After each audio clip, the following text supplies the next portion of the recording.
Welcome back to Greasy Corner Garage. Here we are in the Autobarn showroom, and we got 3 cars here that got brought from the NASCAR Hall of Fame here in Charlotte. And they're just storing them for a little bit. They're kind of moving some things around.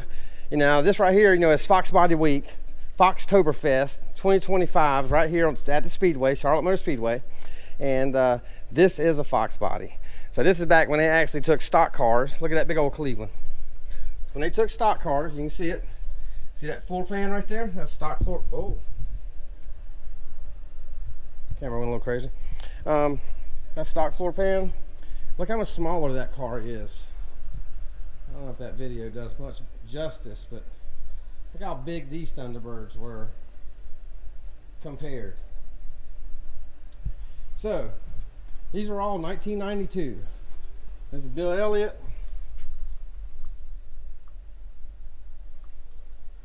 And that car looks like it's not restored. So I want to correct a few things I said on the short that I made the other day. I said that the Hooters car was a non-restored, just how it was when it was raced. So that's not the truth. Actually, it was bought by Hooters. So after he won the championship, bought by Hooters, and they fully restored this car. And then they sent it out to Las Vegas, and it sat in a Hooters. And that's why it looks so demolished, with all the scratches. They didn't have, obviously they didn't have any gates around it or any ropes, and I guess people were having a good time just sitting on it and beating it up and it just tearing it all up. I mean, look at all the Bondo broke on it. It looks like it'd been raced, but it hadn't.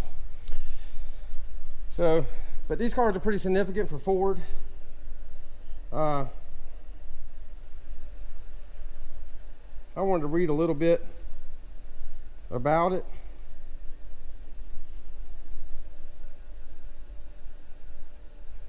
So it's the Alan Kulwicki 1992 championship winning Ford Thunderbird.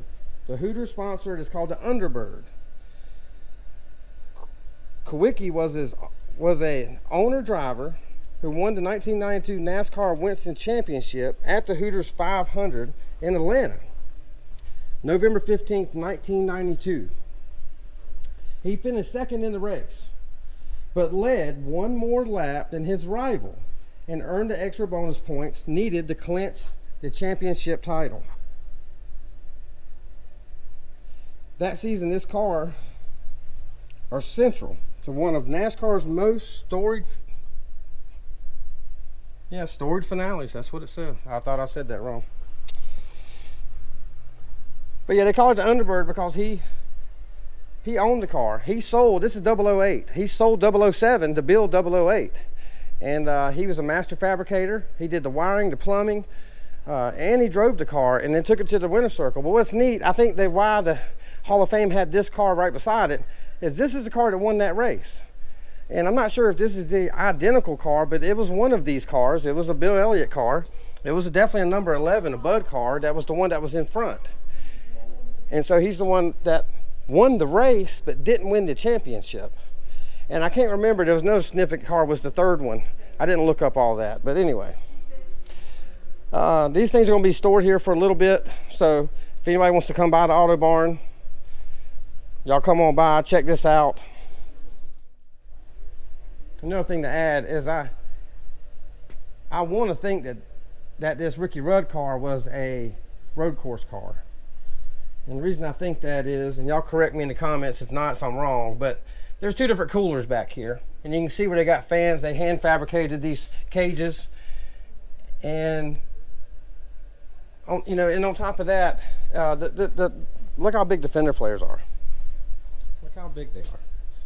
Now, if that had been a super speedway or even an intermediate track, it wouldn't have big old fenders on it. You would at least think it would be on the right side. You know, a lot of these cars, they made the right side straight, and then the left side would be, you know, bubbled out where it would catch some air when it was in yaw. But anyway, not real sure. Maybe they all look like that.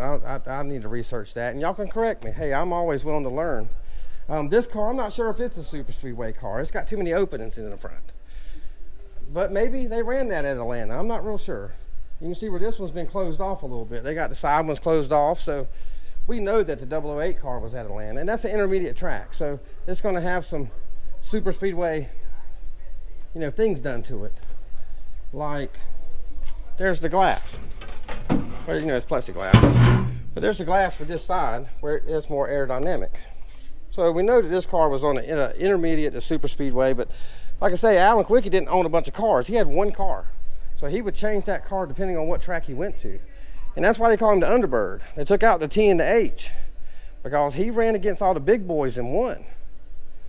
And that's something you don't see a lot in racing anymore. You don't see the underdogs. You don't see guys on a budget that are barely making it to the track. They're pulling up an old used truck and trailer and got this car and they're out there, you know, you just don't see that no more. It takes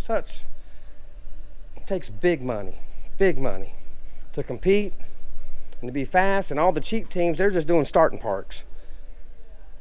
So anyway, that's about all I know about it. I think it's really neat. I always like Alan Quickie. I always like Hooters. I don't know if I'm ever going to quit liking Hooters. And if if I do, there's something wrong. Jesus help me. But I'm excited about it. I hope you are too. Y'all come on out. I mean, look at this showroom. We got an SA. I don't know if y'all ever seen an SA before, but we ought to do a walk around this thing. 1938. I mean, look at the leather in that thing. And you can have it today for $75,000.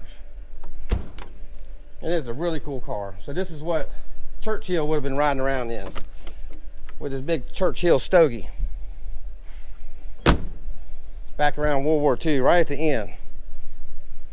But anyway, yeah, look, we got drag car Novas. What is that, a 50 Ford? And look at this wild thing. It's called a Pulse. It just came in on consignment. Look at that. It's got a Yamaha 650 under it. Pretty wild. All right, so we're going to end the video. Say hey, Dottie. Yep, it's Friday. She's ready to go home. Well, thank y'all so much. Share this with your friend. Go like, go comment. And I really appreciate each and every one of you. Please leave a comment. Straighten me out if I was wrong on some of them facts. You know, I was just searching on the internet. You know, it lies to you every once in a while. And I also had some confirmation through some other guys that Dad called. But for the most part, pretty right about that Alan Quickie. I'm not real sure about that number 11 car. But thank y'all. Y'all have a blessed day. Y'all know I am.